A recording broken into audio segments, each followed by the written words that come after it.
observed on Friday, 100 days of no load shedding, a journey which yourselves as members of the Fourth Estate have been very much a part of through the regular media briefings which were convened by Minister of Electricity then, Dr. Kgosientsho Ramokgopa.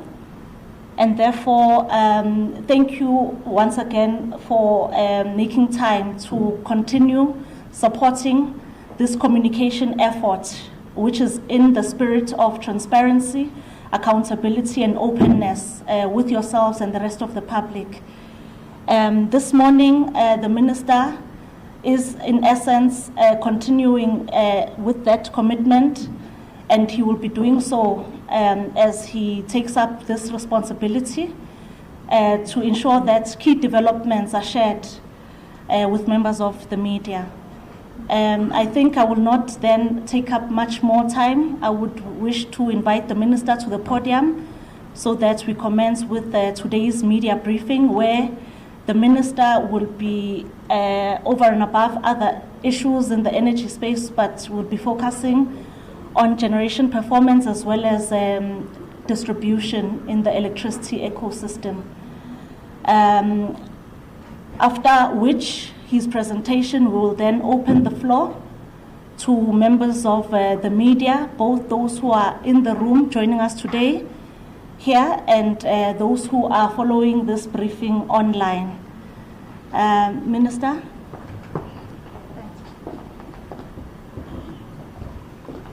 Thank you very much, Tsakani. Let me also take the opportunity to extend my warm and sincere greetings to members of the media and everyone that is watching back at home. Just to express my most sincere appreciation at the continued relationship we enjoy with the media, that you are making it possible for us to be able to convey the critical message to members of the business community and also the average households, the citizens in the country, because the issue of the energy sovereignty still remains one of the most preeminent questions that is going to confront the 7th administration. As Tsakani has indicated, of course, now we are a full ministry, the Ministry of Energy and Electricity, and as she has mentioned, I'm also joined virtually by the Deputy Minister, Ms. Samantha Graham Murray, who will be working with me to ensure that we are able to resolve this, what had appeared before to be an intractable problem, but we have always remained confident ourselves and ESCOM that we've got the capacity, the know-how to be able to resolve this important area of the South African economy. Let me also emphasize that we are going to continue also in the 7th administration with the same values that underpin the work that we did during the 6th administration. And those values is to ensure that we are transparent, so we share everything that is important with the general public. Invite comments. We're going to remain to be robust, and I'm also going to remain to be candid. So I'm not going to claim any easy victories. Will not tell any lies. Will share with the general public, the South African people, the nature of now the energy complex, because we're not just talking of electricity. It's a much more expanded portfolio.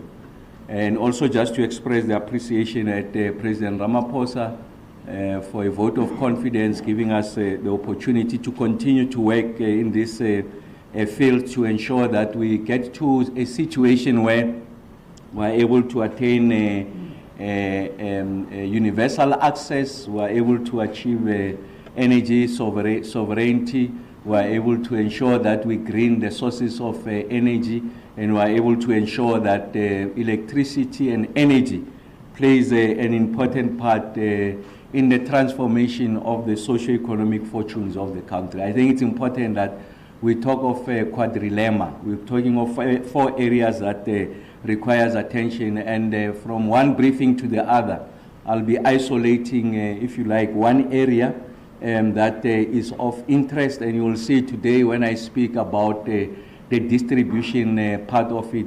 Really, I'm talking about universal access, that every household has got a right to be connected to the grid and have uninterrupted electricity supply. I also want to make the point that we are referred to as the Ministry of Energy and Electricity. Really, if you come to think of it in the purest form, the most clinical definition, you might argue that is an anomaly, is a misnomer, because electricity is just a subset of the broader conversation or the energy ecosystem.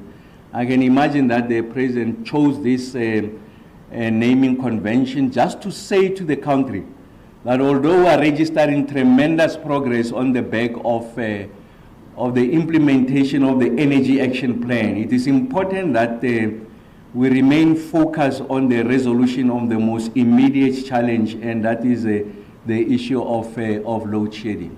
And in the consideration of the president that instead of just hiding electricity within the broader umbrella of energy, it has to be lifted so that we don't drop the ball and we are able to continue with the speed, the scale, and the focus that has underpinned the work that we have done during the remainder of the sixth administration, the last 14 months or so of the sixth administration, when this ministry was enacted, to ensure that we remain focused on the ball. So I really thought that it's important that I foreground really what underpins energy and electricity. As you can imagine, energy is a much bigger portfolio.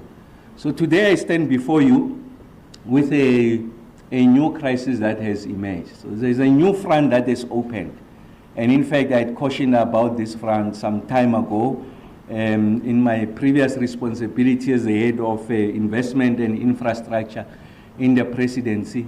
And that front essentially has manifested. So what is this new front?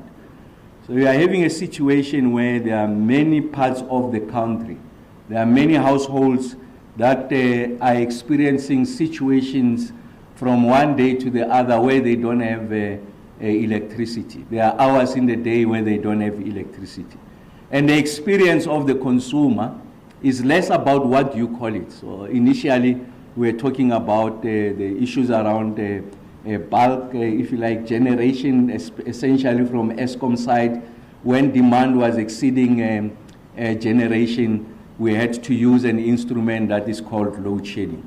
And as a result of that instrument called load shedding, it meant that we deny people their rightful access to electricity so that we are able to protect the grid, and it will be initiated for some parts of the day, depending on the magnitude of the delta, the deficit between demand and generation. If the gap is too huge, we'll go up to stage 6 of load shedding. And it means that there's extended periods, hours in the day where people don't have electricity.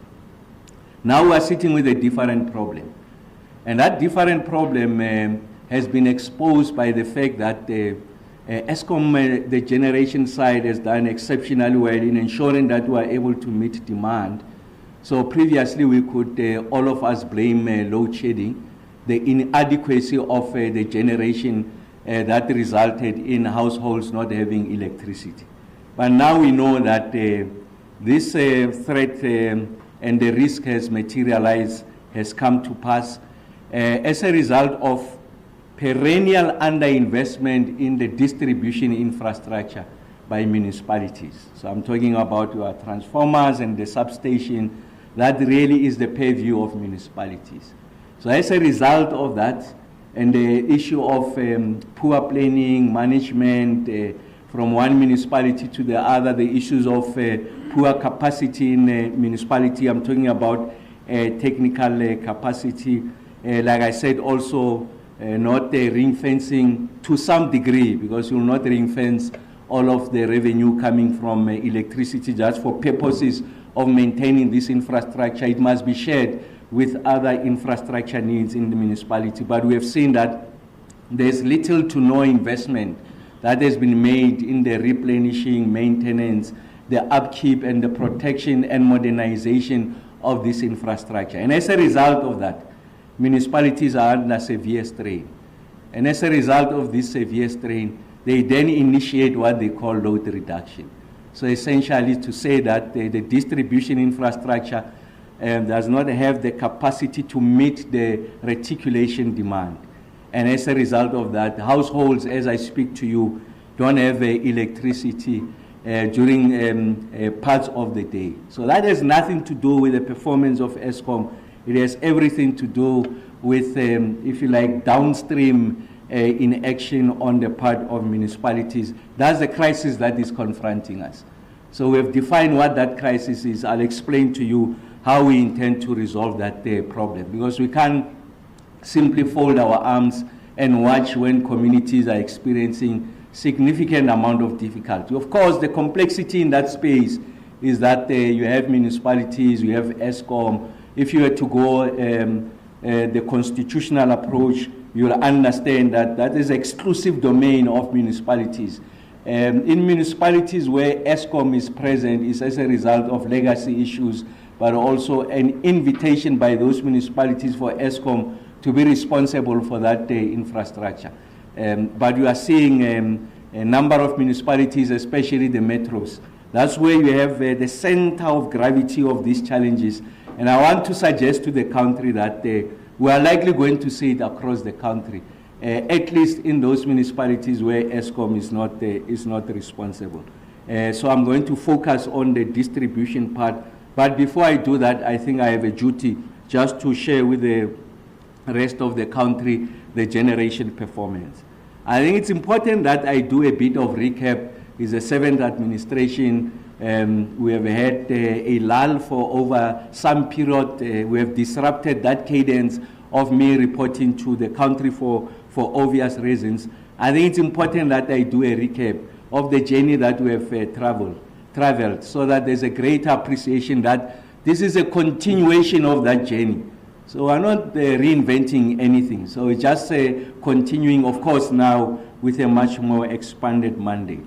And of course, when we went through that period of the elections, there were narratives that were peddled in the public domain suggesting that the kind of improvement that we're seeing had something to do with the electorate having a date with the ballot box. And I kept on saying that there is no relationship, there is no correlation between May 29th, 2024 and the performance on the generation side.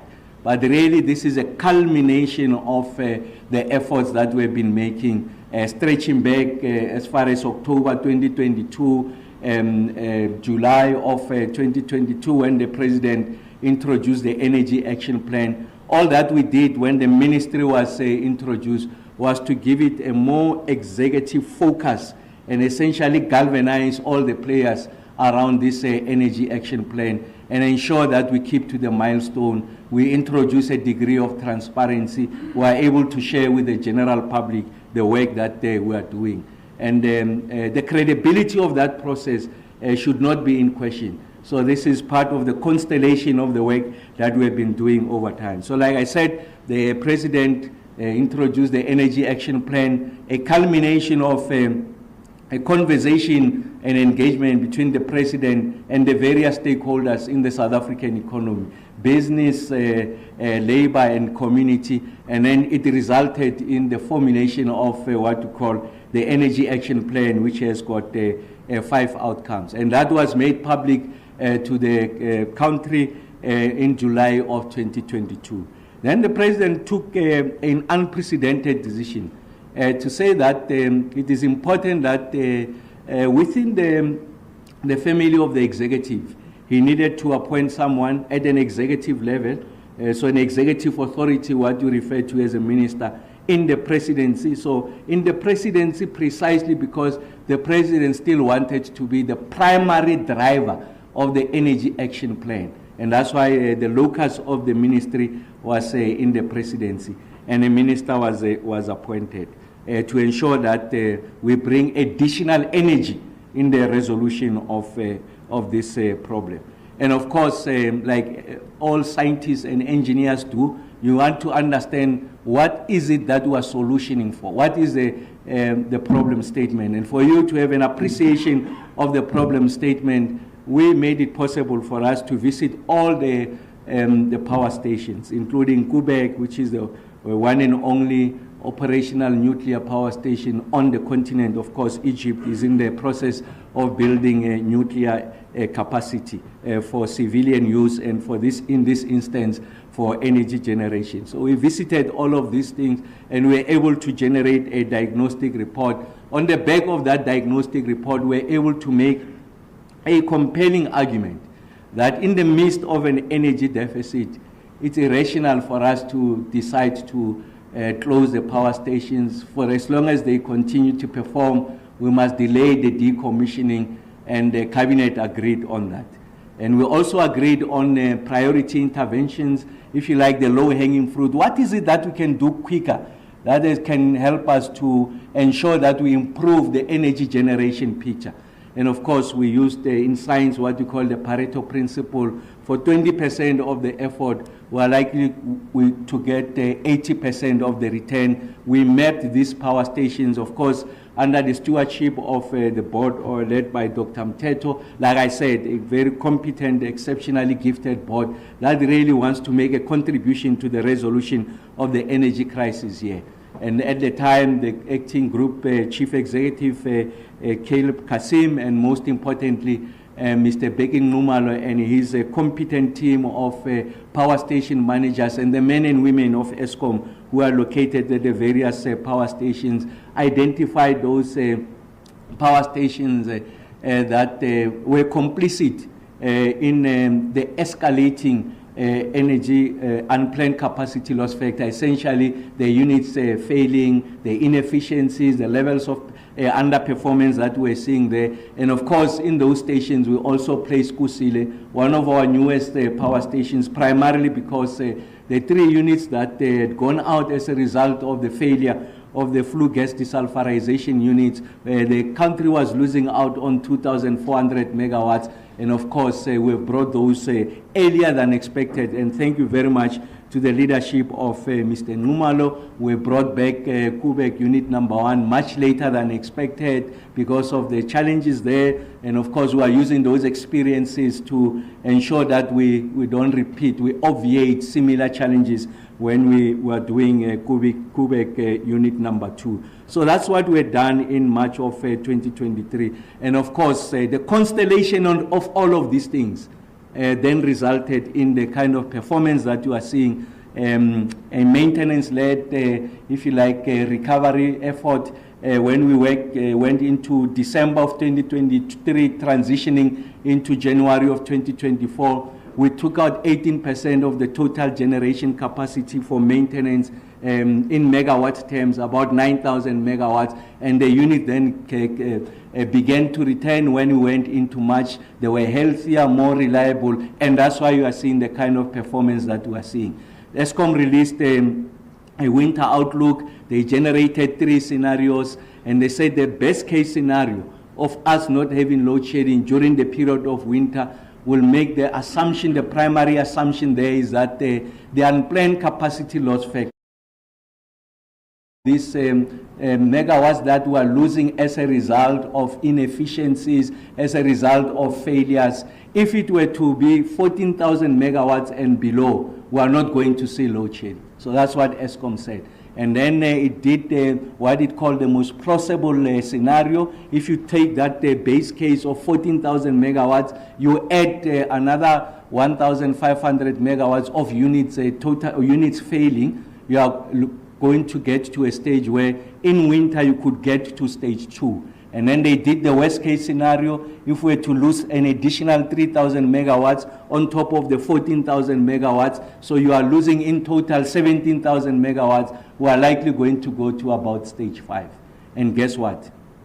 The performance has been exceptional, exceeding our own expectation. I'll show you the numbers. I think we're sitting on average about 12,000 megawatts. So we're 2,000 megawatts better than what ESCOM had predicted to be the best case scenario. And thank you very much to Mr. Numalo and the team for the exceptional work that you are doing, of course led by Mr. Dan Marokani as the group chief executive. So what are these numbers that I'm sharing with you? So I think it's important that we have an appreciation that the year-to-date EAF, the energy availability factor. So there we are measuring, if you like, the reliability of these units. When I say reliability, units don't just fail on their own.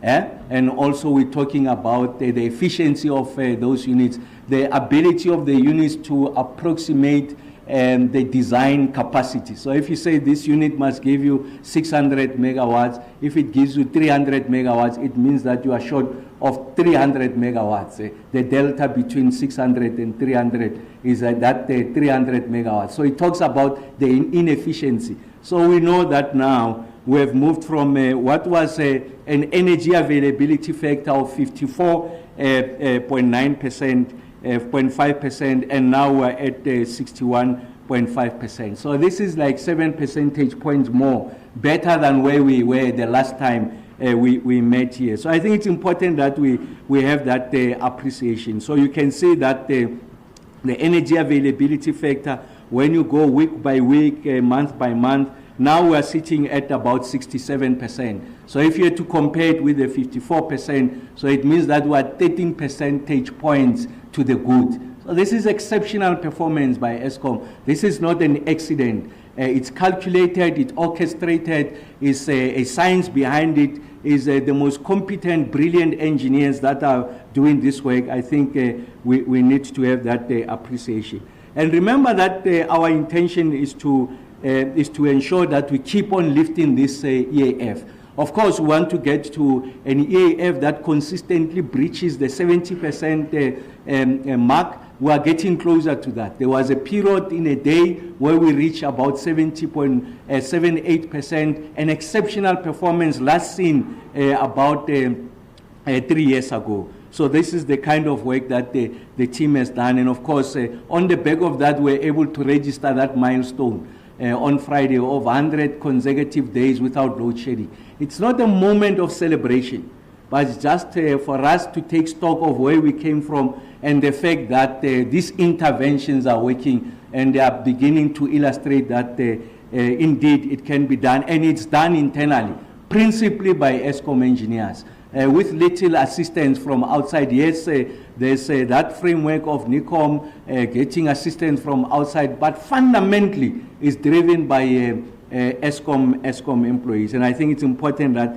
we have that general appreciation. If you look at the unplanned capacity loss factor, if you look at June of last year, we're sitting at 17,000 megawatts. Of the megawatts that were lost as a result of the unreliability of these units. Today I'm standing before you. That unplanned capacity loss factor is sitting at 12,000 megawatts. So we're able to recoup 5,000 megawatts. And of course that doesn't tell you the story, because even if you look at the comparative period, the period this year and the similar period last year, you'll find that our planned capacity loss factor, there are a number of units that we have taken out to fix them. Again, now, as I speak to you, is still about 1,000 megawatts greater than what was the case before. So if you factor that number, we have recouped about 6,000 megawatts. And thanks to the men and women of Eskom, the least celebrated people, they are doing tremendous work.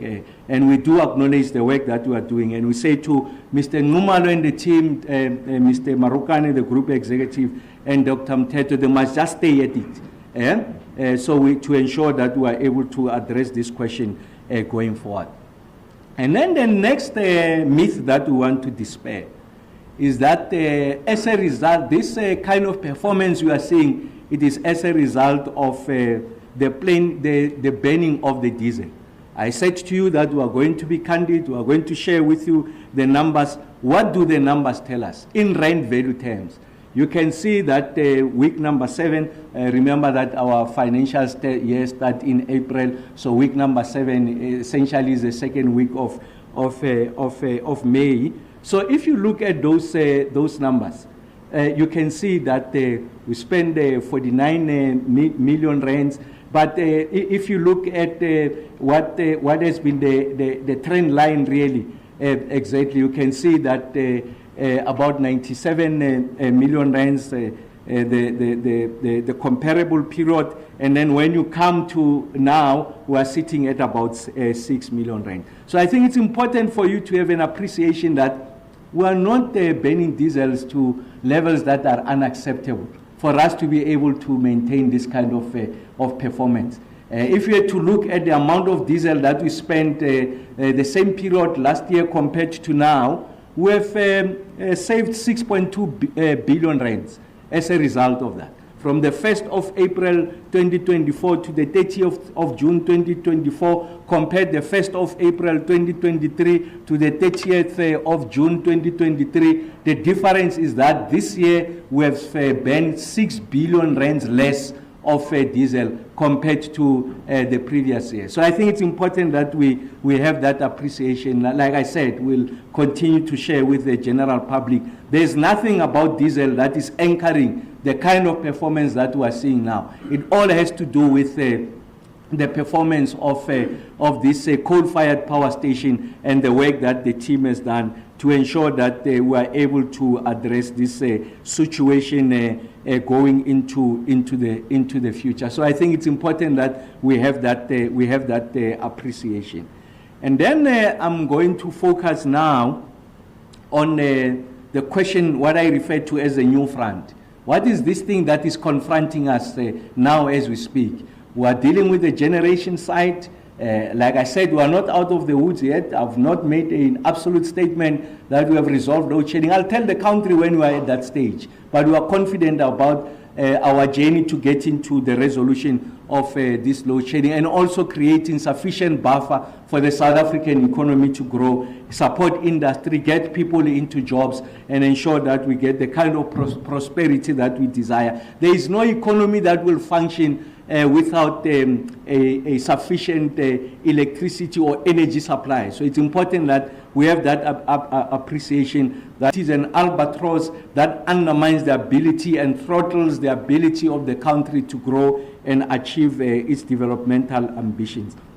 What are the kind of things that we know as I speak to you? So the first one is that there's significant movements in the world to ensure that we are able to remake what we call the electricity distribution industry. So it's an area, like I said, that has got multiple players. There's municipalities there, there's ESCOM there, but it's important that we find a way of managing that space so that we are able to avert and address these challenges, what we refer to now, municipalities refer to as load reduction. So there's a number of trends that are happening across the world. But fundamentally what these trends are attempting to do is to address what we call energy poverty.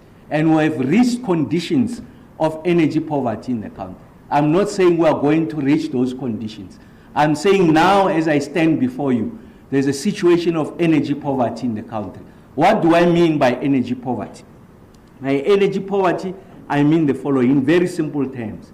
There's a generation, so the electricity is there on the generation side. The ESCOM power stations are giving you the kind of megawatts that are required for you to meet the demand. But people can't afford the cost of electricity, and as a result of that, there will be days in a month that they don't have electricity. So we can see that the tariffs are increasing and increasing exponentially, and therefore people can't afford this electricity. I mean, if I were to use the example of food, so people are going hungry on a daily basis, but you go to a retail shop, you can go to USAVE, you can go to Boxer, you can go to Woolies, the shelves are full. But the only way you'll be able to get that food is if you have the money to purchase that food. That's the problem that we have. So the shelves are full with the megawatts, but people can't afford to buy those megawatts. As a result of an electricity pricing structure that erodes significantly the ability of municipality, of households to be able to afford. So we are gradually eroding the income base of municipalities. We are dampening down the disposable income of households. Households have to make choices. Do I buy bread or do I replenish the prepaid meter? And of course, the choice is simple. They are likely going to buy bread as opposed to ensuring that they replenish the prepaid meter for them to be able to survive. If you like, the Maslow hierarchy of need finds an application here. So there's a number of things that requires attention here. The issues of decarbonization. So there's technology that has been proven and tested, so we can do the behind-the-meter intervention, make sure that people get electricity using, if you like, our natural endowment, and in this instance, in the sun.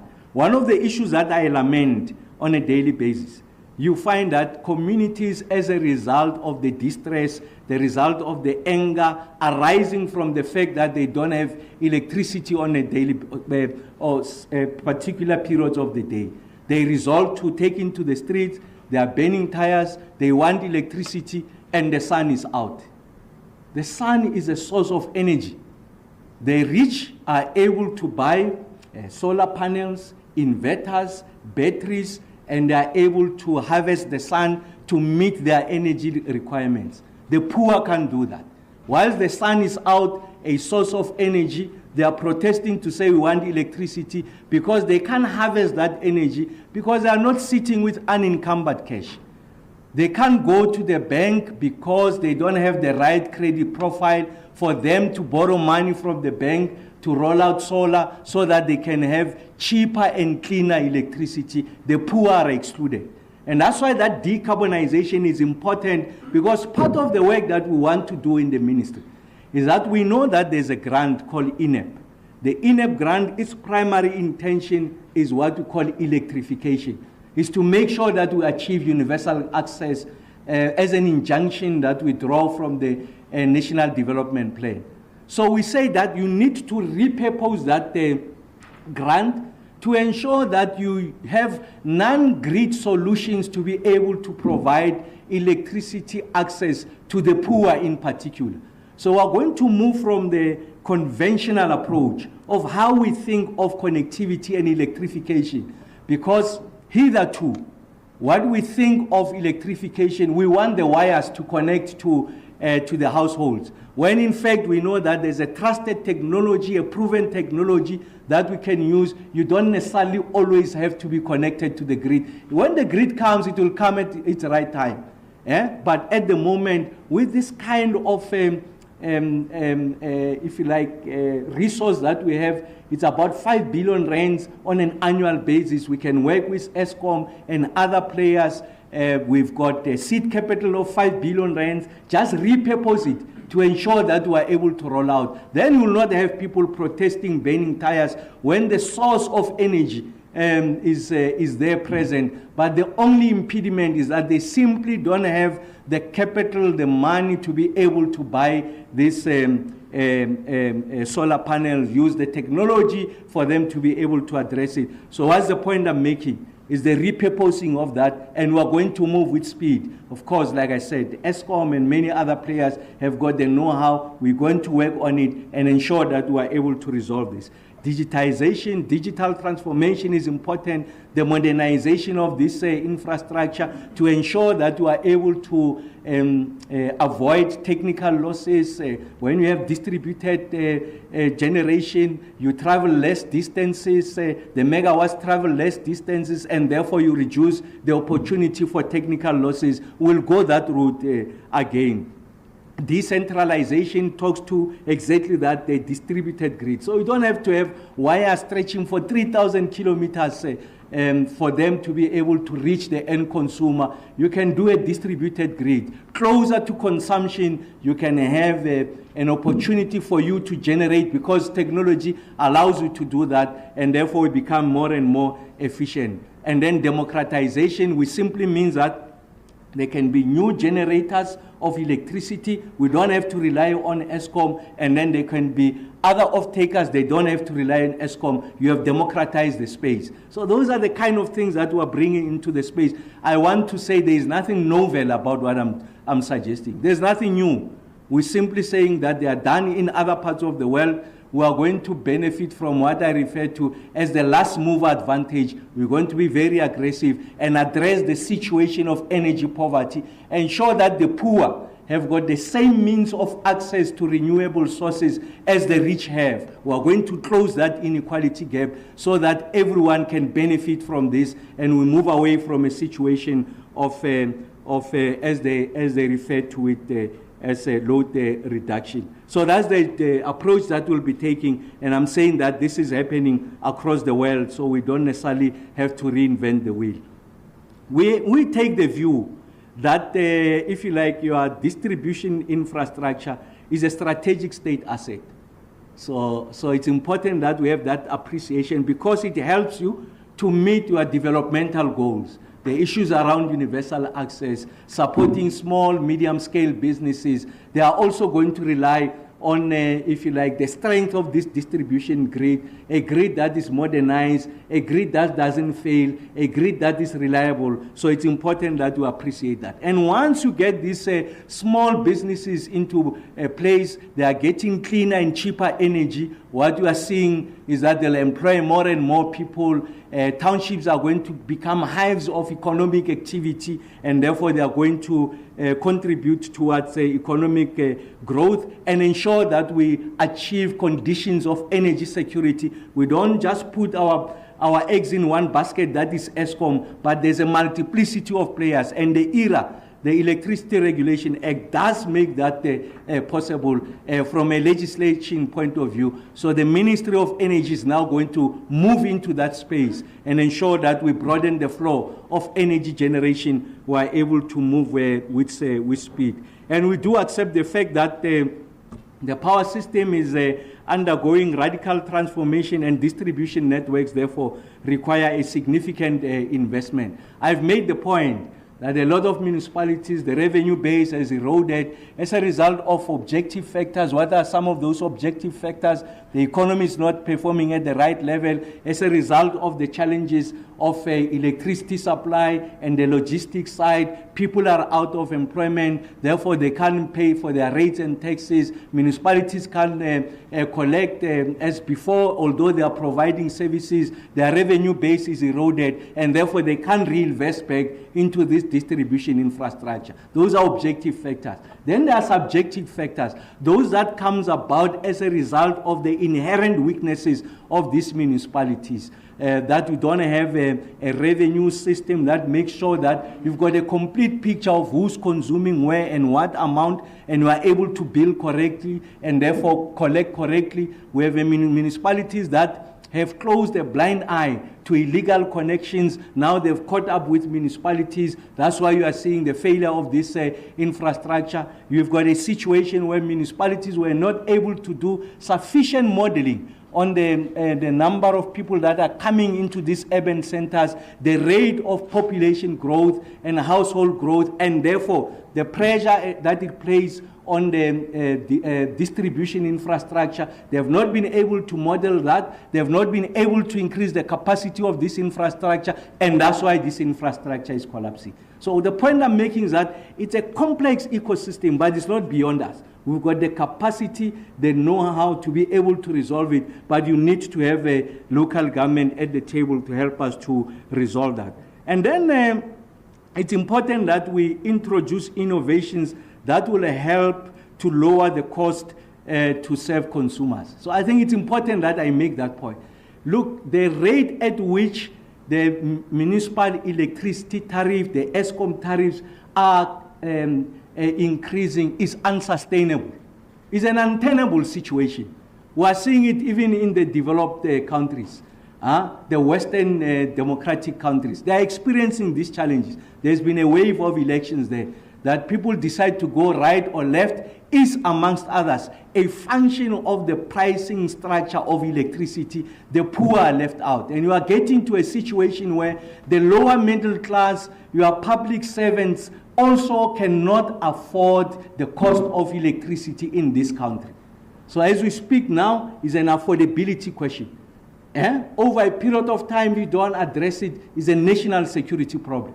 Because people are not going to fold their arms and not be able to afford that which is their right, that helps them to live quality lives, that should support their ability to self-generate income through their own businesses, is becoming unacceptable. It also has got inflationary pressures. As Eskom applies for these tariff increases, municipalities on the back of that, they add a surcharge.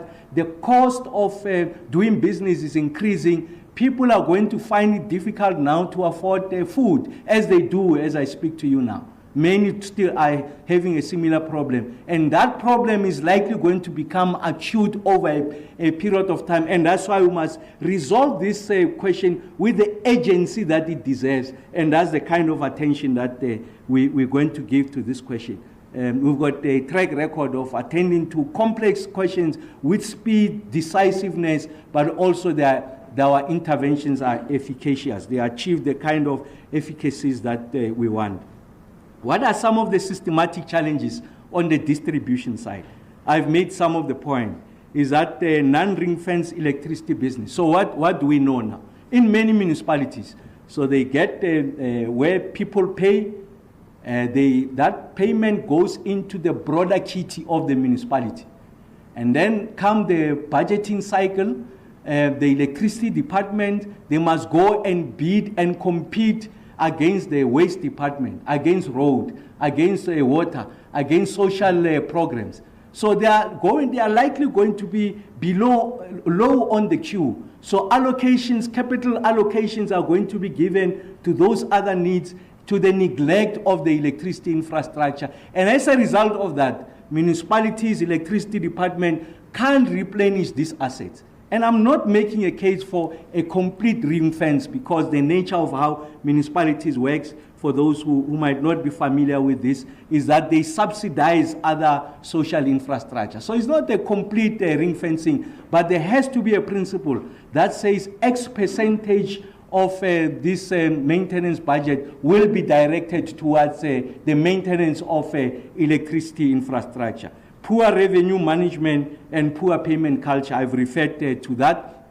So municipalities, there's no 100% billing. So they don't know, some municipalities don't know who's consuming what and what is the amount that is being consumed. And that's why in some instances they are making estimations. So there's no appreciation of how much is being consumed where. So that's poor revenue management, because if you don't know who's consuming what, you don't do complete billing, and in fact, even those that you bill, not all of them are paying. Even those who've got the means to pay decide not to pay. Essentially, they're delinquent. You are going to erode your revenue base, and that's why a lot of municipalities are becoming illiquid, and of course, the payment culture as we know it, because municipalities are not enforcing credit control on those that can afford. I'm not talking about the poor, the indigent, those objectively that don't have the means. And I've said to you how we propose to deal with that question. And then the issue of not investing in the municipal infrastructure is collapsing, and that's what we're experiencing across the country, let me emphasize. So what we see in Johannesburg, what you see in Tshwane, I want to argue is the tip of the iceberg. That situation will become worse and worse, and in fact, it will be across the country. So the sooner we arrest this situation, the better. I've engaged with my counterpart, the new Minister of COGTA, Honorable Hlavisa, and we've agreed that we're going to pay particular attention to this. We had already started at the tail end of the 6th administration with the previous incumbent, the erstwhile minister and deputy minister there. There's a technical team that has been working on this, but before I make it public, I think I have to privilege this information, the work that we've been doing, the Minister of COGTA, so that we're moving the same wavelength. So I'm going to give him the respect and not announce what that is. But all I'm saying is that we've got an appreciation of what needs to be done, and of course we need to move with the Minister. And we're arguing that there's an unstable distribution business in the country. So there's issues of theft, what we call non-technical losses, what in colloquial terms in the township they call izinyoka. You can see, I mean, there's an Eskom of a different type. So there are people with the expertise. Just the other day, some of them were arrested.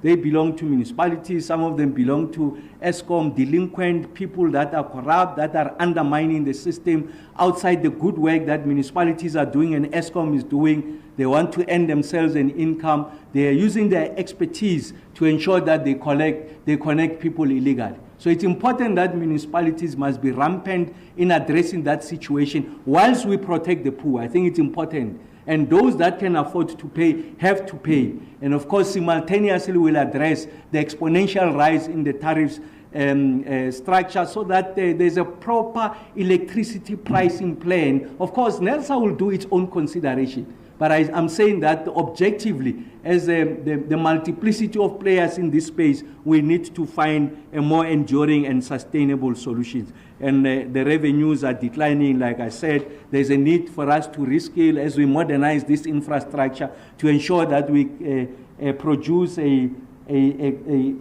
significant pipeline of skills that is able to address the most contemporaneous of these questions as far as electricity is concerned. That's what we'll do. And then in the course of doing that, we'll address the issues of energy security. So I'm talking about universal access. Everyone, without exception, must have access to this electricity. And like I said, we are going to deviate from the conventional way of how we understand electrification. You don't always need the wires. You can use the existing technology to ensure that people have got that electricity is more sustainable, is greener as we do those behind the meter intervention, and most importantly is affordable. Affordability is our Achilles heel. Like I said, this is what I refer to as energy poverty. More and more households will not have access to electricity, not because we are not generating. The electricity will be available in the network. They will not be able to tap into that electricity and meet their household demand as a result of prohibitive pricing. And it's important that we are able to address this and resolve the issues of energy poverty. In numbers terms, what does this mean? You can see now, year-to-date, financial year-to-date, collectively, municipalities are owing Eskom 78 billion rand.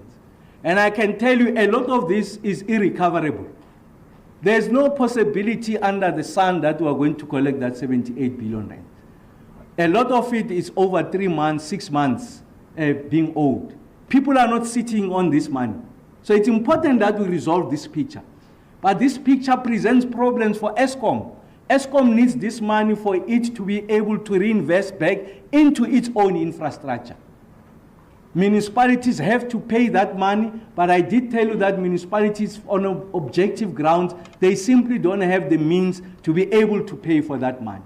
So in that solution, you must protect the interests of Eskom as a going concern, ensure that your municipalities are able to collect, but also protect the interest of the user. Because when that distribution infrastructure fails, that is providing electricity to 50 houses, there will be 10 to 15, 20 houses that have been paying diligently, but they are collateral damage. They are, as a result of that infrastructure failing, although they've been paying consistently, they also are subjected to load reduction. That's the problem we have. Just to give you the magnitude of the problem, is that if we don't resolve this problem, our projection is that at the current rate, by 2050, Eskom will be owed 3.1 trillion rands. Let me repeat it. Eskom will be owed 3.1 trillion rands. Eskom will collapse. Generation capacity is going to be compromised. So it's important that we resolve this question. And that's why I'm saying this is the most urgent task that is confronting us. We are confident about the work that Mr. Nxumalo, of course the board, Mr. Maruka and Mr. Nxumalo in particular, and the team are doing a generation. I did say we are not out of the woods yet. Now we are working with Mr. Bala on the distribution side. Like I said, it's non-Eskom related. The majority of it is municipality related. But we can't fold our arms. We need to help them from a technical point of view, because there's been hemorrhaging of skills at municipalities. There's been a misalignment of skills at municipalities. It's not unheard of for someone with a background of social sciences to be a head of technical services in municipalities. And this has nothing to do with the skills of the person. It has everything to do with the alignment of skills and responsibilities. These are the subjective questions that municipalities have to address, because collateral damage, the biggest victims of all of that is the end consumer, and by definition is the South African economy. So the industry is in a mode of self-destruction. It's imploding. We are seeing it in Joburg, we are seeing it in parts of Tshwane. I am telling you, it's across the country. These ones are more elevated because they are metro spaces, the people are more vocal, the media has got significant attention. You can go to any part of the country, they are confronted with this question. The industry is in a mode of self-destruction. We must rescue it from itself. And that's why we need to make this intervention to address these questions and ensure that this is something that requires our attention. Like I said, as I conclude, part of the restructuring on the electricity distribution industry is to ensure that the social compacting. We need to engage, if you like, civic leaders, leaders of communities, so that we are able to separate those who can afford from those who can afford. And those who can afford must pay. Those who can't afford, the state must look after them and address this question of what in the townships we call izinyok. So it's important that we are able to have a restructuring roadmap. We are working on it. Like I said, at the tail end of the 6th administration, we have been working on it. We are confident about the journey that we are taking. It's just that in this instance, you need the buy-in of municipalities because we can't impose ourselves in that space because it's an exclusive constitutional function. So I can't pick up a call as a Minister of Energy and Electricity and say to the Mayor of Joburg or to City Power, you shall do the following. No, you can't do it. The law doesn't allow. Even if the law allowed us to do it, we will not be that arrogant. We'll sit around the table and see how best to address this. And then I think it's important that we must review electricity tariff policy model to enhance affordability and expand access. So we're addressing two things. So expand access so that the injunctions of the NDP are met. Everyone must have access to electricity. And once they have that access to electricity, make sure that they can afford it. So addressing, if you like, the twin challenges of distribution. It's access and affordability. And that's something that is going to receive our attention. And of course, we are going to draw on some of the international experiences and the innovations that are available in the space and address this question. So what's the long and short of what I've been saying is that distribution is our albatross. Distribution is on a mode of self-destruction. And the casualties is the poor. They are the ones who are subjected to conditions of load reduction in the main. And even those who are diligent payers are subjected to load reduction. This can't continue any further. It's important that we arrest it so that we are able to ensure that the country is able to achieve its developmental objectives. Thank you very much.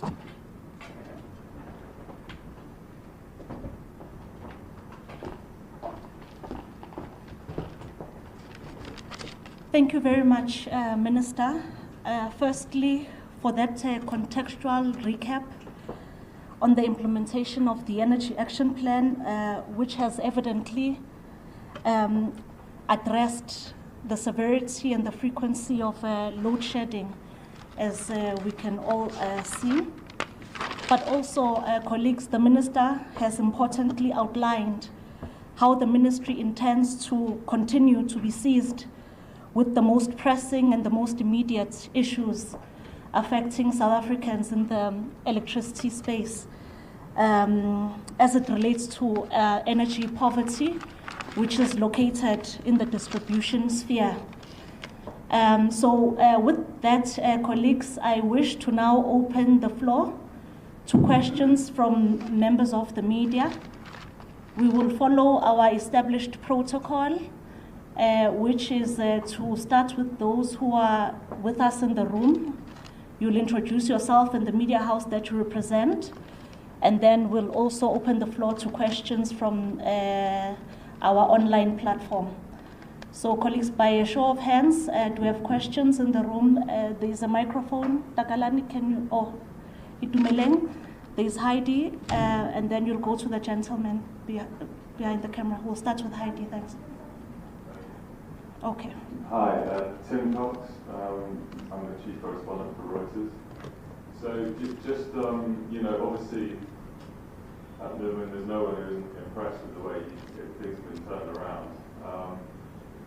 But a lot of it is about cranking up the coal-fired power stations, and then there was that sort of delaying the decommissioning of those coal-fired plants as part of the plan, just to stabilise the base load. And I just wondered, how does that impact your meeting the Paris climate agreement? Because ESCOM does say that it's still going to try and meet its target of reducing emissions by 70 million tonnes a year. I just wondered how you're going to kind of square that circle, given that how much emphasis there is on coal. Also, just relatedly on that point, how is your approach to this going to differ from your predecessor, who had, who made his hostility to renewable energy on several occasions quite open? Anyway, yeah.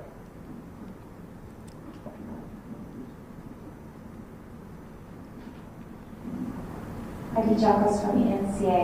Minister, you touched on it quite extensively, but perhaps ESCOM can also come in terms of, as much as we haven't had rolling blackouts for over 100 days, Gauteng is a mess. A lot of suburbs don't have constant electricity.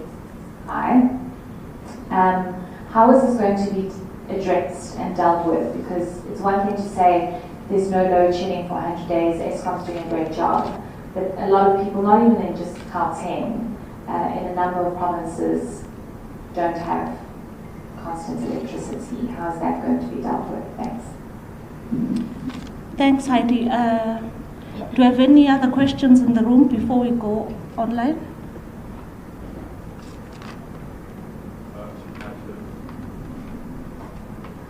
Minister Zola Sholana from Newsroom Africa. You spoke about municipalities that are owing billions of rands, and this is not the first time we hear about this. Perhaps ESCOM can also respond in this one.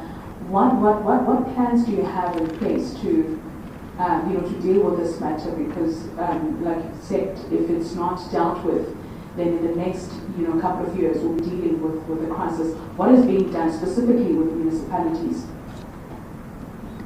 Thank you, Zola. Any other questions in the room? We'll take another round after we've received responses, but we'll ask Itumeleng or Takalani to take us through the questions that have been sent on our virtual platform. Do we have any? No, thank you. Good morning to everyone. I think we have closer to 15 questions. You can advise as to how we can go about them. Okay, so let's take all of them. It's fine. Okay, thank you. The first two questions are coming from Ramis Omaji, who is representing News 24.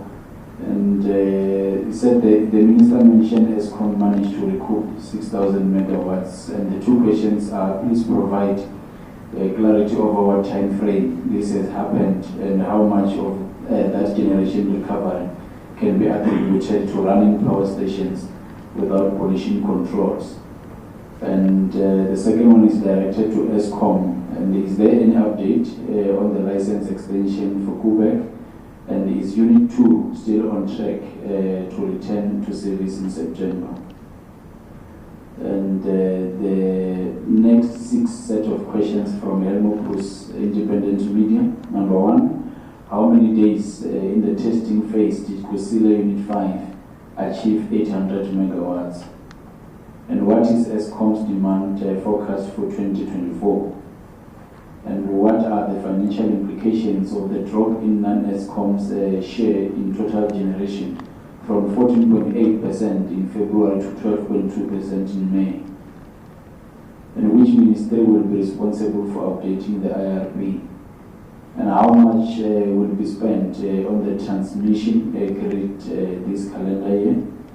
And how many standalone microgrids will ESCOM build this year? The next 4 questions are from Chris Yeland from WE Business Intelligence. And the first one, will Minister Ramokgopa be taking over the integrated resource plan for electricity, the integrated energy plan, and the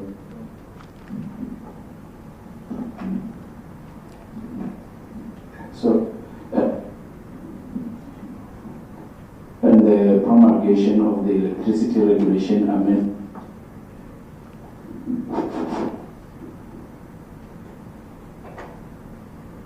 You were audible, Takalani. Okay, thank you. If I can maybe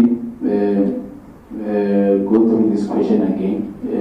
Will the minister be taking over the integrated resource plan for electricity, the integrated energy plan, and the promulgation of the electricity regulation amendment bill into law?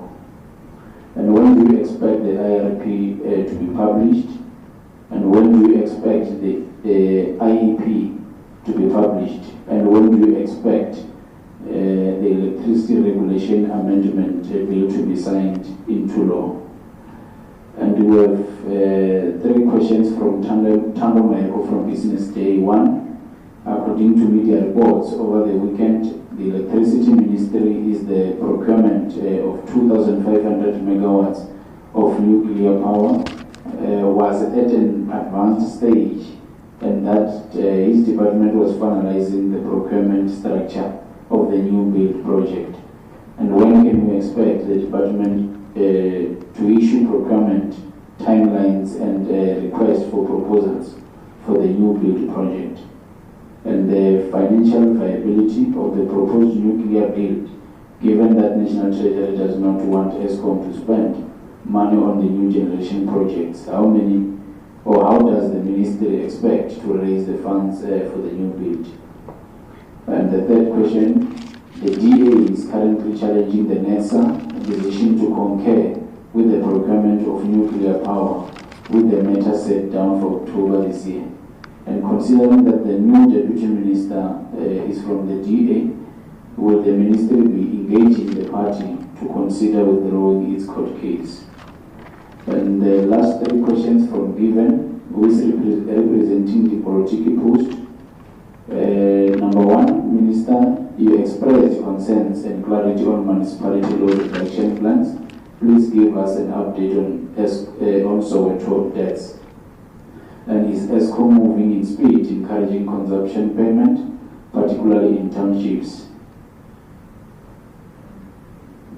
And the question is, how is ESCOM defined poor?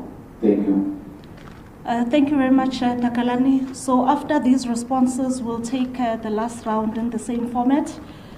I think we'll start with Mr. Bala on the questions related to municipality debt. He'll be followed by Mr.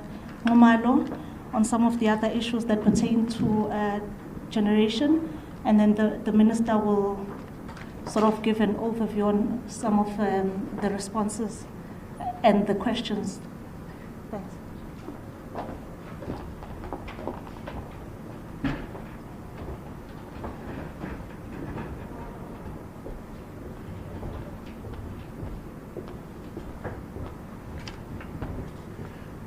Good morning. Let me first just deal with the Soweto debt issue. So part of the plans of ESCOM to deal with the issues in Soweto was to do conversions from postpaid to prepaid. So we are completing that program now. So effectively, the debt in Soweto has been converted to mainly to prepaid. So we are monitoring the payment levels. We're currently sitting at about 25% in terms of payment levels in Soweto. On the municipalities and the load reduction, it is an intervention, as the minister has said, that we implement to enable or to ensure that we do not overload the infrastructure. So yes, in the winter period, what we notice is that the demand on the system is quite severe from what it was designed for. That is what leads distributors to take this preemptive step of load reduction. As we deal with the municipal the issues within the as distributors within the municipalities. I think the investment in the infrastructure of municipalities is going to be key going forward. There was a question on the number of microgrids that ESCOM is doing. Through the INEP program, we are rolling out 33 microgrids in the year 24-25. So the number is 33. There was a question on the demand forecast for 2024. We have seen in the last week and a half or so demand go up to in excess of 33,000 megawatts. Fortunately, we're able to ride through that storm. We are comfortable that we have got sufficient reserves to deal with the demand that is currently in the system. But the projected demand is 33 gigawatts and below.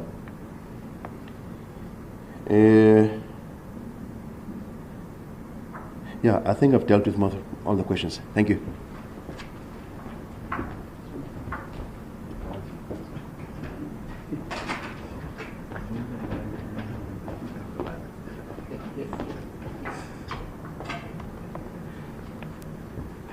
Thank you, Tsakani. Good morning to the members of the media and our Honorable Minister and the Deputy Minister. I think the first question from Reuters that deals with the delays on Commission, Minister, let me start on that one to say what we have proposed from ESCOM is that instead of focusing on the 3 small stations that were targeted to closure, we will look at the whole fleet of ESCOM in terms of dealing with this issue of achieving this. And we are quite confident that by 2030 we will indeed meet this 70 million tons of, because looking at the whole fleet, as you will notice that there is a lot of levers that we are pulling from different sides. So we are of a view that even though we are running this plant for until 2030, that we will still definitely meeting the commitment in terms of the CO2 emissions. Looking at the whole fleet as well, like I've indicated. And then the second question, Chair, was with regard to return of 6,000 megawatt. I think you've clarified that one is currently on the numbers in terms of the improvement on the coal. And then more specifically from News 24 was the issue of Quebec license. I think we know now that currently the regulator is in the process of reviewing that. So we are waiting for the regulator until the regulator is giving us that feedback. So we really can comment on that. We're hopeful that the regulator would give us feedback sometimes very soon as well. And then there was also the question about Quebec return. I say that we have taken the lessons from the last year in September. So most of the work should have been done, but with the commissioning that we will do, I think the latest, it goes to somewhere in the middle of October. But we are quite confident this time around that it will go much better than the previous year. We have had some minor delays with some of the work that we needed to do there. But luckily, most of the work we could do in parallel as well on the maintenance side. So the steam generator replacement remained a key critical factor, but we are hopeful that by mid-October, the unit should be back on load as well. We will start the commissioning, obviously, during the September month. As you know, that Quebec take a bit of time to get into full power. The other question from that I need to take was with regard to Kusile Unit 5. You recall that Kusile in December we went into first synchronization. Obviously, for the grid code and compliance, we normally estimate to take about 6 months, which was the case in this one. We have commercialized it last week. So in terms of the questions of how long it took for Kusile to get to 800, I think the good news is that we have taken the lessons from Medupi and also from the rest of the Kusile. This unit has been giving 800 almost from month number 1 of So as early as in January as well. So it will go, but obviously with the testing, there is some restrictions on that. So we've been getting this, especially during the peak hours. We will then move the test to allow the machine to run to full load. So I think like any other units that is coming through, we've seen it with Kgosientsho 4 as well, that the machines performs quite well from the few weeks after it's synchronized, it get to full load, and then obviously with the testing. So it continues to deliver the full power now, but it's been intermittent now, but now we are in full control of it because there's no more testing that need to be done. I think Monde touched on the microgrid. I think Minister, those were the key ones. Yeah, it's good that at least now we are sharing with my colleagues.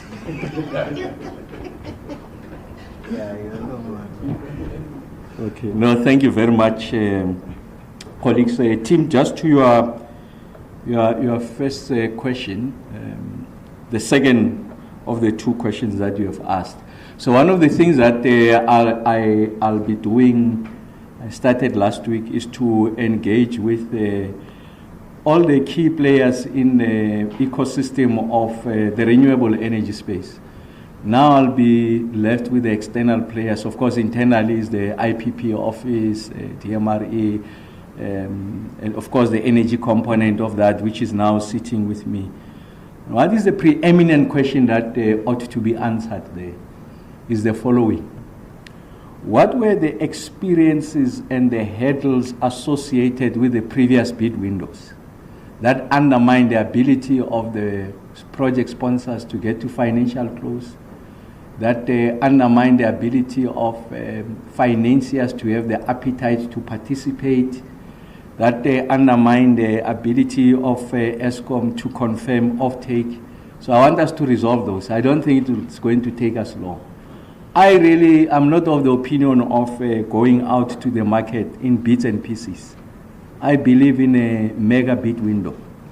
But you see, the credibility of that mega bid window, it's its ability from a project sponsor's point of view to reach financial close and also to meet the promise of the commercial operating date.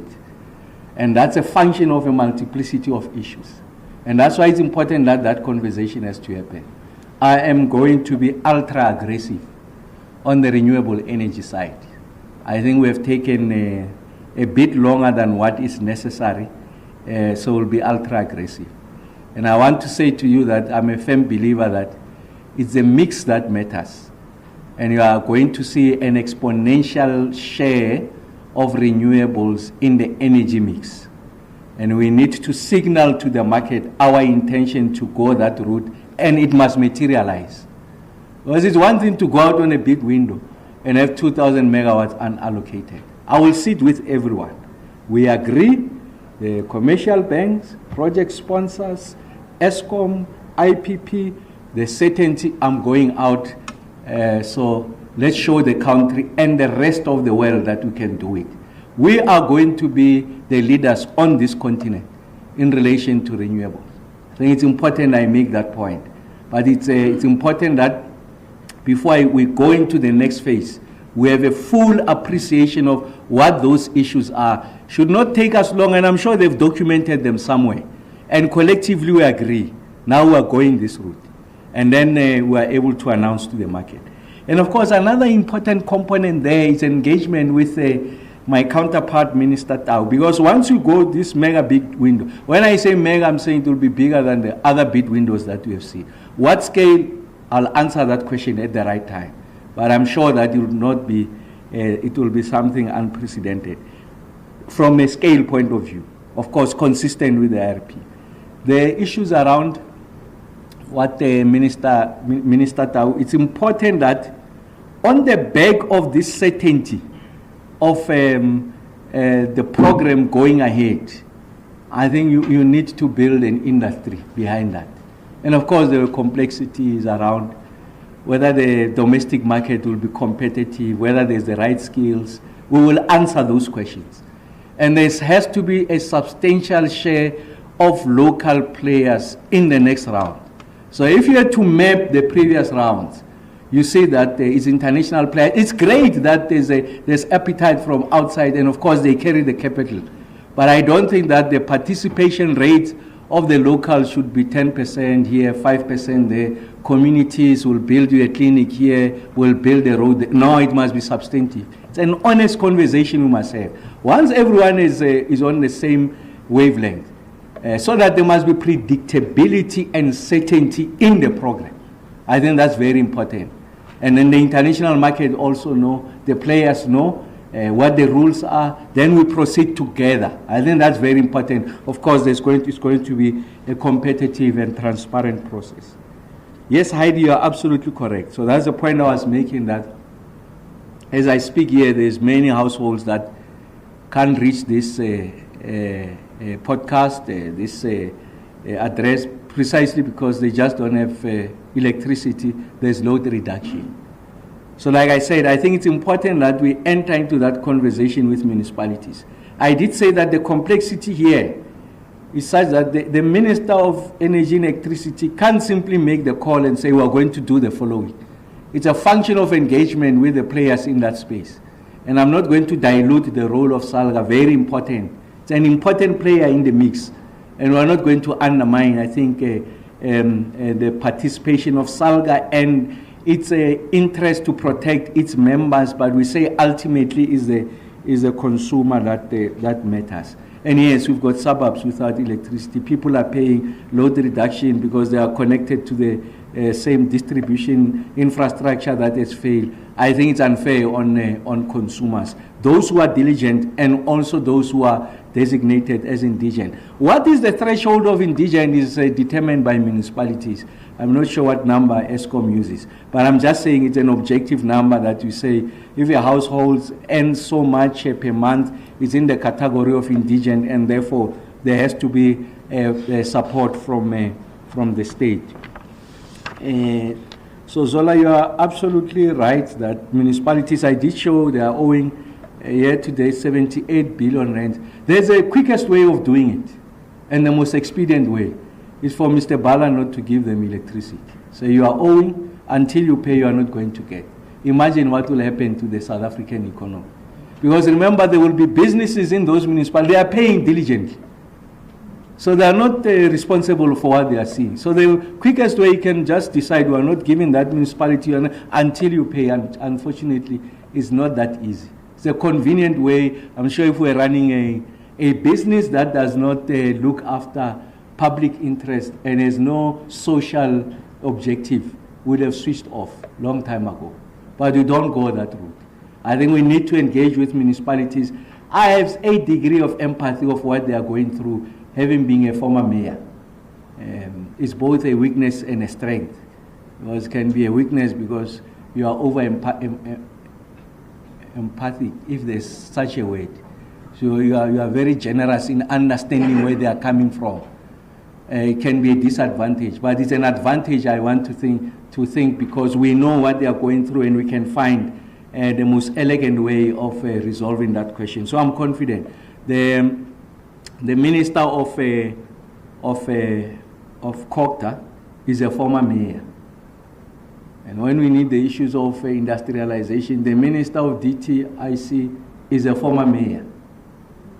So the mayors will resolve a problem of municipalities, working with municipalities. I think we have an appreciation of what it takes to resolve that.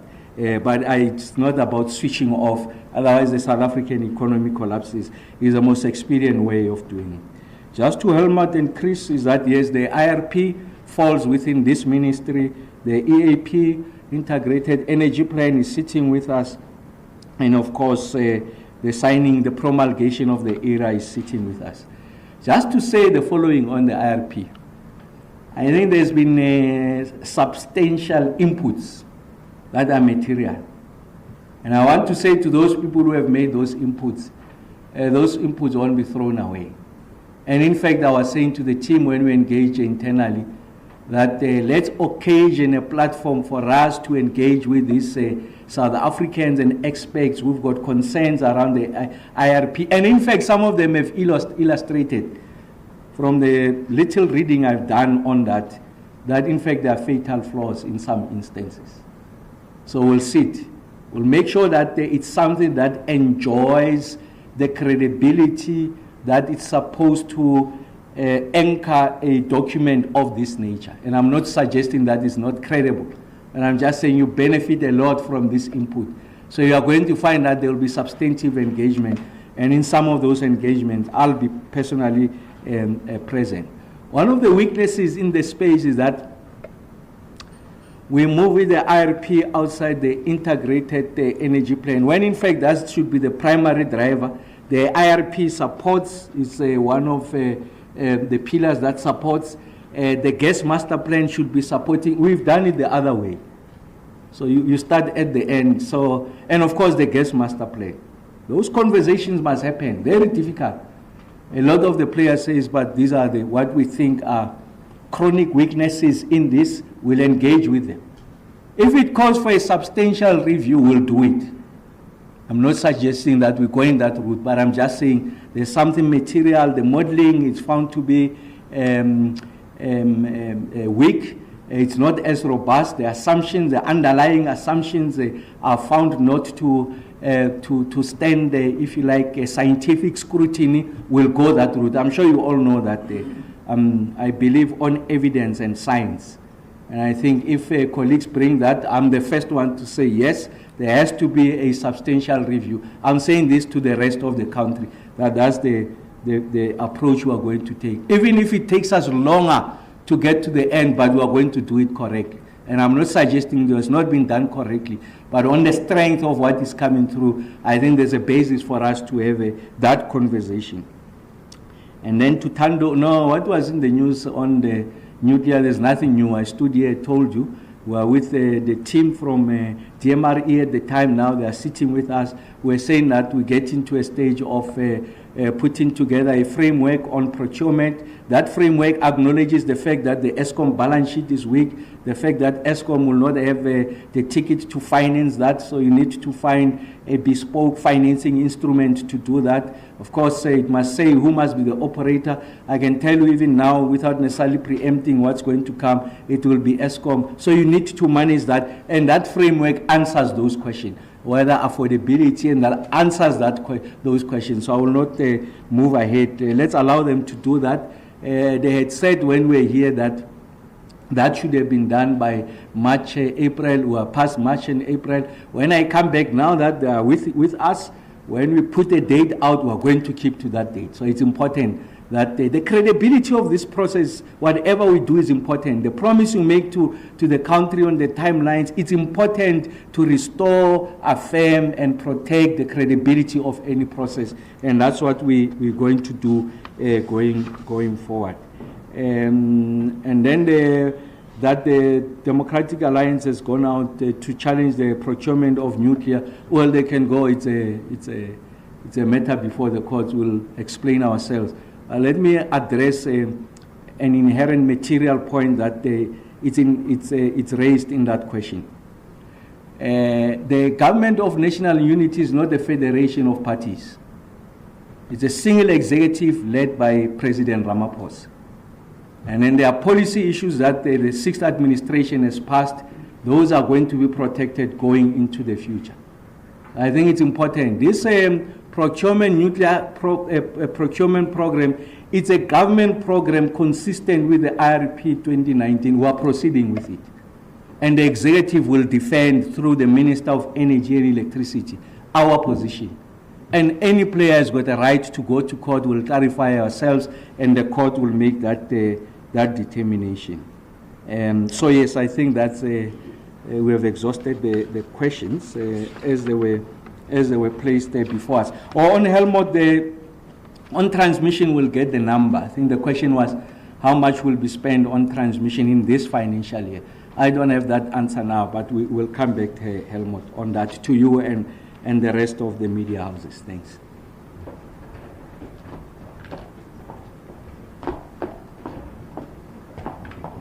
Thank you very much, Minister, and Mr. Ngumalo and Mr. Bala. We'll now take our last round of questions. If there are any follow-up questions, clarity-seeking questions. By a show of hands, colleagues, we've got a hand in front here and at the back, and then we'll take the online questions from Takalani. Good afternoon, Minister. Thank you for the opportunity. Innocent from SAPC Channel Africa. Just a quick one. You spoke about energy poverty in South Africa, the emergence of energy poverty. Just how important it is to democratize the space, and how much commitment do you have in your department to basically deal with that? Thank you. Thank you, Innocent. Hi, Tim Cox, Reuters again. So just on the, taking up on the renewables rollout, and you just mentioned transmission, and I don't know how much of this you can really talk about now, but obviously my understanding is the transmission network needs about 300 billion rand, and half of that needs to come from the private sector, and that just does sound incredibly daunting, and I'm just wondering if you've got a kind of master plan for how you're going to do that.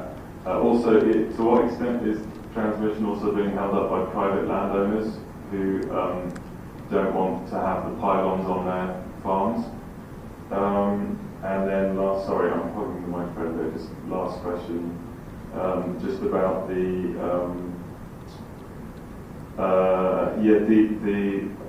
when you said you are going to roll out renewables much more aggressively, does your plan to do that make it possible or even likely that you will be able to meet these emissions targets before 2030? And if not, are you going to renegotiate the terms of this not very generous deal you've got with the donors? Thank you. We'll take the last hand in the room before going to Takalani. Hi, it's Julia Evans from Daily Maverick. Thank you for organizing the meeting. I just wanted to know a bit more about the plan for a new nuclear plant that Times reported on yesterday. And then also just regarding Tim's question from Reuters, the initial question about the fact that us delaying the decommissioning of the coal plants won't affect our commitments with our national determined contributions. Could you just explain a bit how that doesn't affect it? Like, are we reducing our emissions in other sectors, or are the plants that we have mothballed or shut down but enough to reach that target? I would just be interested in, more specifically, how it's possible for us to reach those targets. Thank you. Takalani, please take us through the questions shared on the platform. Thank you, Zagan. It's one last question from Municipal Independent Media. The question is, SARAM now being implemented? That should be the last question. Thank you. Thank you very much. I think the Minister can take the questions. But Takalani, can you repeat that last question from Helmo? The question is, has SARAM, I want to believe that maybe it's the abbreviation of something, SARAM, it says, has SARAM now been implemented? I think we need clarity from Helmo. Perhaps as we respond to the other questions, Helmo can clarify on the platform as to what that abbreviation is, because it's not quite clear. So we'll take the Minister who will respond to the questions posed, whilst Helmo clarifies his question further. Oh, okay. All right, the Minister will respond to all the questions, including Helmo's question. Thanks.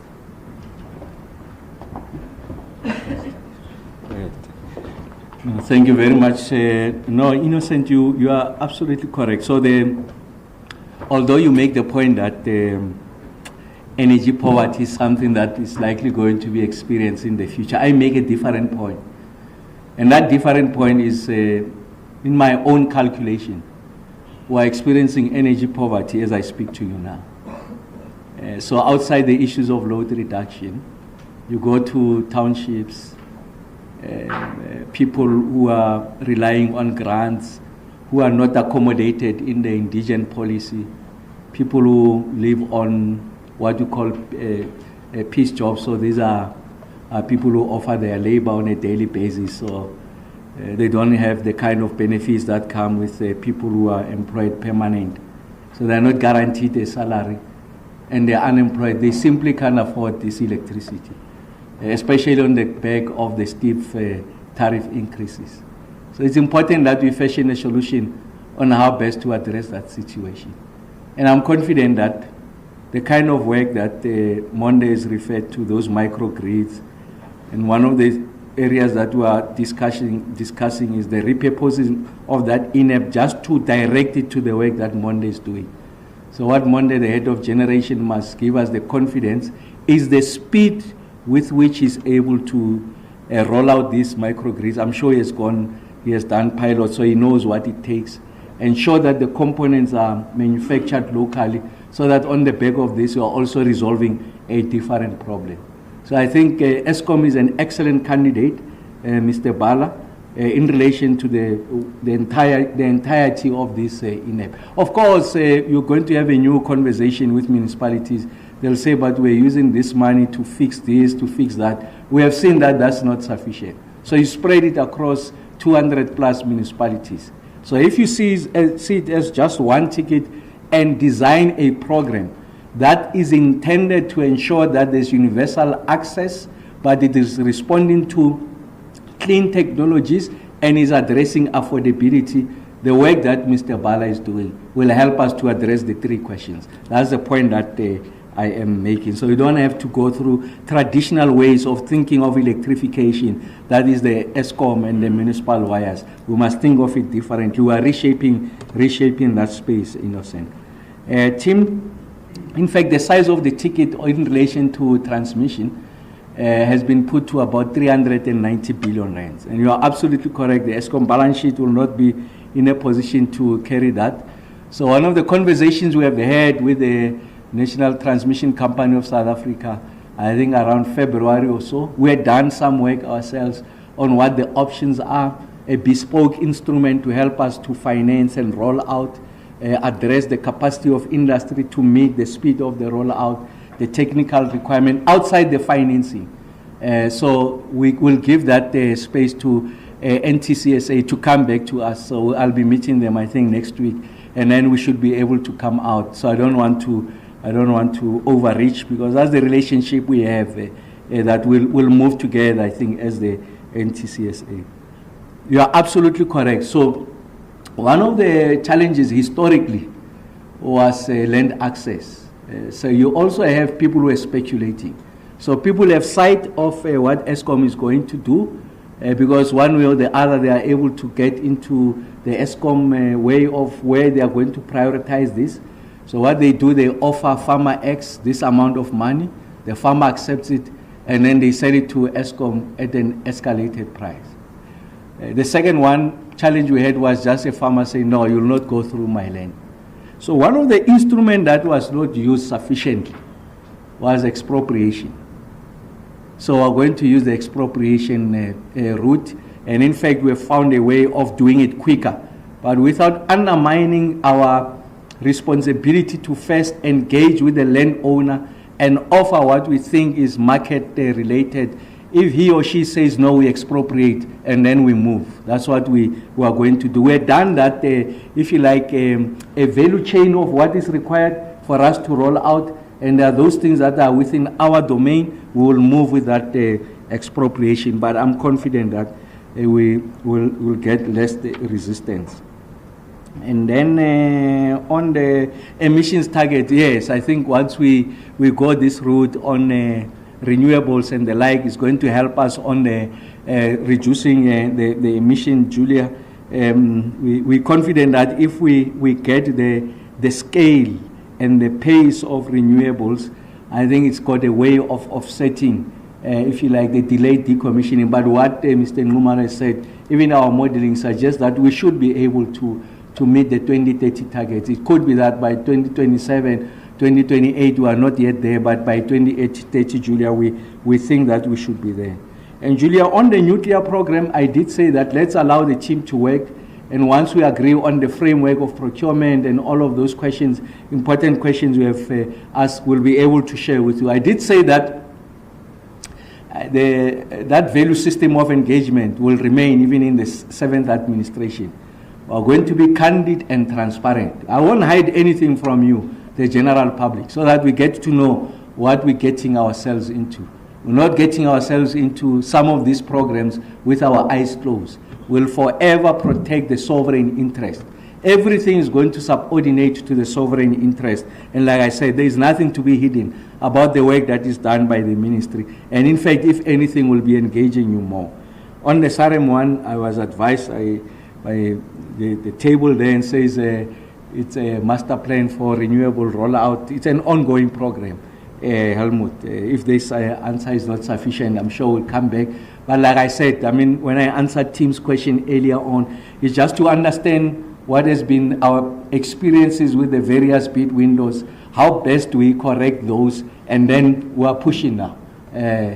So that we signal to the market, we are able to build the industry behind that, because there's an appreciation of scale. But what is important is that you must deliver on that program, because it's the credibility of the program. People don't believe statements that I'm making. They'll believe when, in fact, the program is indeed rolled out. We move quicker, financial close, and then private sector must meet their commercial operating date and all of that. Everyone has got an obligation. We'll meet our obligations, and that's why we're saying that we need to engage with private sector so that they meet their obligations. If anyone meets on defaults on his or her obligation, this program will be discredited. So it takes more than two to tango in this instance, and that's why you need to pull them in a room. And that's a new invention, is that we are pulling everyone in the room. We're talking quite candidly about what the issues are, what the responsibilities are. We iron those out so that when we go out to market, there's certainty, there's predictability, and then the program is able to move.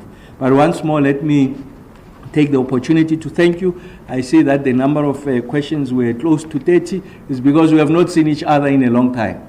So I'm back. Thank you.